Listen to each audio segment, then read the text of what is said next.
Coreia do Norte? Porque tem gente que pensa que é pela Coreia do Sul. Não. Você entra pela China.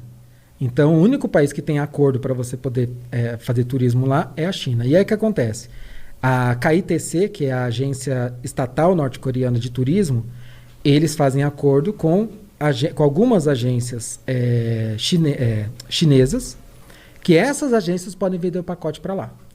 E aí, eles oferecem isso para o mundo todo. Então, eu entrei em contato com uma agência chinesa, falei, queria ir, eles começaram a me orientar tudo que precisava fazer, as regras que tinha, tive que assinar alguns documentos com todas as regras lá, que eu ia cumprir as regras do que podia e que não podia fazer, das coisas mais interessantes, digamos assim. Dá uns exemplos. Por exemplo, você não pode levar nenhum símbolo religioso, isso eu soube. Bíblia, tal, não pode levar nada. Isso é bem sério. Você não pode levar nenhum livro, revista, nada que faça qualquer menção à Coreia do Norte, seja positiva ou negativa, não pode. Tem determinados tipos de lente que você não pode levar. O seu celular tem que ficar com o GPS desligado o tempo todo. Você não vai conseguir usar, óbvio, porque lá não tem sinal. Por que com o GPS desligado? Porque você não pode ter marcação de GPS nas fotos que você tira. Você não pode, por exemplo... isso tem gente que fala que eu estou inventando, mas eu já até mostrei print do documento que eu assinei. Se você pegar um jornal, por exemplo, que tem a foto lá do Kim Il-sung, do Kim Jong-il, do Kim Jong-un, você não pode dobrar o jornal em cima da foto dele, você não pode colocar uma garrafa em cima da foto. Tudo isso está nas regras. Você nunca pode andar sozinho, então todo lugar tem que estar com os guias. Os guias ficam no mesmo hotel. Então, você tem que pagar o hotel do guia, ou não? Não, você fecha um pacote com tudo. Com alimentação, os passeios, hotel, tudo. Chega lá, eu posso ir com a carteira vazia, não vou gastar com nada. Se eu quiser levar dinheiro, eu vou levar euro ou dólar, mas preferencialmente euro, para eu comprar souvenir. Uhum. Entendeu? Se eu quiser souvenir. Agora, assim, comida, os passeios, eu já pago tudo antes. Eu já chego lá com tudo pago, inclusive o visto, tudo.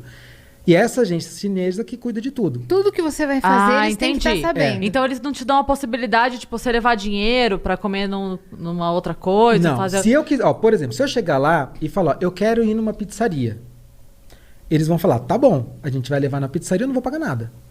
Já tá no pacote. Ah, é? Então, então, assim, tudo tá pago antes, porque eu paguei pro Estado. Eu não paguei pra pizzaria, eu paguei pro Estado, então tá tudo pago.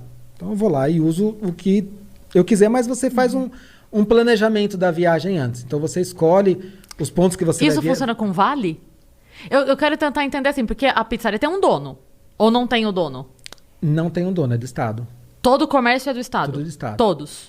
Tudo do Estado. E eles que designam quem que vai trabalhar nesses comércios? Eles que vão definir, mas assim, hoje já existe um acordo que existe entre o Estado e um grupo que chama Donju, que se traduzir é algo como mestres do dinheiro, que são os capitalistas norte-coreanos. São aquelas pessoas que fazem dinheiro com a Coreia do Norte. E eles, de uma certa maneira, ajudam a alavancar os negócios da Coreia do Norte. Então, por exemplo, eles têm fábricas, ou dentro ou fora, mas normalmente fora da Coreia do Norte, que eles levam norte-coreanos para trabalhar nessas fábricas, pagam um salário pífio, mas que é muito melhor do que o salário que eles ganham no Estado, e com isso eles enriquecem muito. Então são milionários, são norte-coreanos de fato milionários. Caramba! Então, isso é o quê? 1%? Não chega a 1%. Nem chega a isso. Um grupinho. É um nada. Esses milionários. Você tem uma elite do país, que essa elite corresponde a mais ou menos uns 25%, mas não é uma elite necessariamente endinheirada. A gente está falando que a Coreia do Norte ela é dividida... Uma elite social, você diria? Uma elite social. De poder. Porque a Coreia do Norte ela é dividida em castas políticas. Uhum. Então você, como na Índia, você tem as castas, né, os Dalits, aquelas coisas do que é baseado na religião. Na Coreia do Norte é uma casta baseada em política. Então, só para explicar, até 1948 a Coreia era uma só. Era a Península Coreana. Quando teve logo depois do fim da Segunda Guerra, ainda ficou um tempinho, mas logo em seguida começou a Guerra Fria, porque tem toda uma... Estados Unidos vindo por baixo, a Rússia vindo por cima, dividiu a Coreia em dois. Tá. Norte e Sul. Então, eu estou encurtando muito a história, tá? Resumindo total. Resumindo muito. E aí, assim, quem era do sul, as pessoas que moravam no sul naturalmente não podiam ir mais para o norte, e do norte não podiam ir para o sul. O sul ficou capitalista, o norte ficou comunista. E nessa época, aquelas pessoas que lutaram para proteger, digamos assim, lutaram do lado dos comunistas, se tornaram a elite do país. Todo mundo que antes era um comerciante, um fazendeiro, um pastor, alguma coisa assim, ou seja, que qualquer coisa que é dono de terras, tal, ele foi totalmente desapropriado, tudo que era dele passou para essa elite política. E eles foram enviados para uma montanha inóspita para viver no campo de concentração que existe até hoje. Então, assim, todo mundo que tinha algum tipo de influência, negócio e tal, virou a pior classe social da Coreia do Norte. Uhum. O que aqui seria ao contrário, né? Quem tem um negócio bem sucedido está no topo da hierarquia. E eles são considerados hostis. Então, o nome da categoria, então, se fosse dividir essas castas da Coreia do Norte em 3 grupos, seriam a classe principal, a classe dominante, que seria a elite. Aí você tem os vacilantes, que são os neutros, e os hostis. Os hostis são esses que eles têm uma linhagem, um avô, um tio, alguma coisa. Nessa época, a gente está falando de 1948 e tal.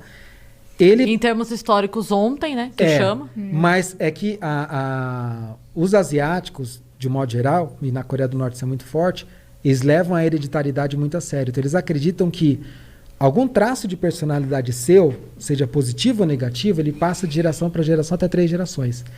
Então, eles acreditam o seguinte: se você teve um vô que ele era fazendeiro, um capitalista, você tem uma inclinação capitalista. Então, você vai nascer já no campo de concentração, você tem que ficar fora da sociedade, porque você é um risco para o Estado socialista. Gente, parece uma utopia isso que ele está falando. Parece um mundo paralelo. O quê?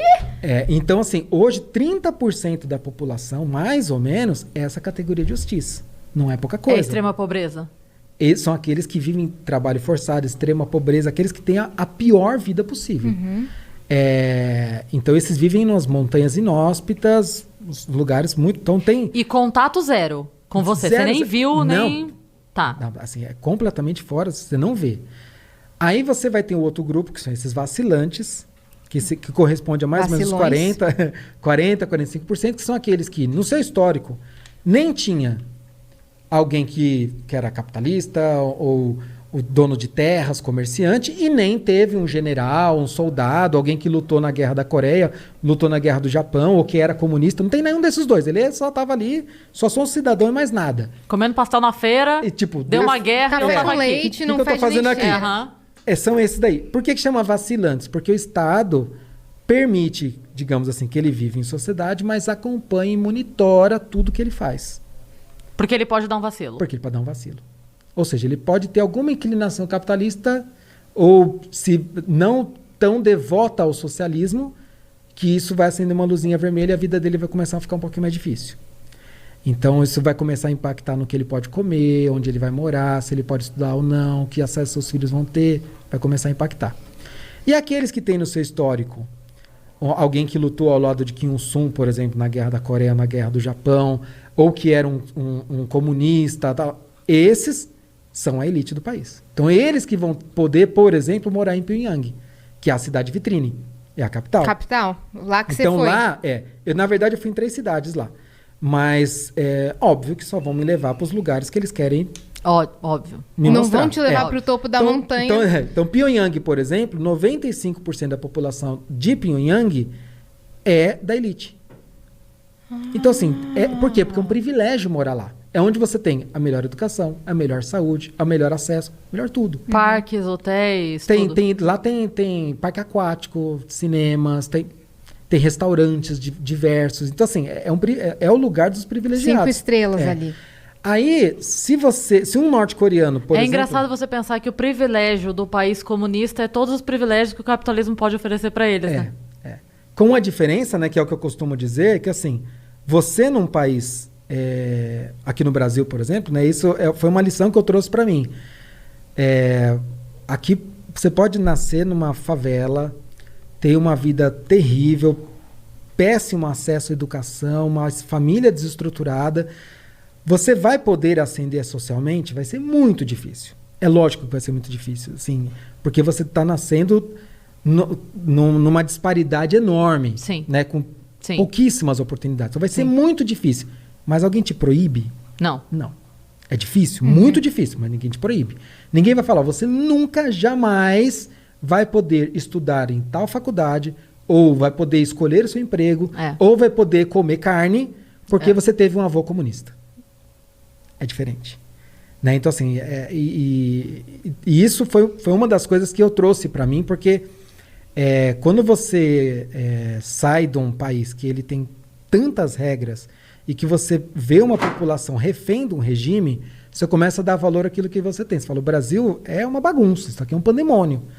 Tem um monte de coisa errada acontecendo no governo, na Câmara, no STF, um monte de coisa errada. Mas calma, poderia ser muito pior.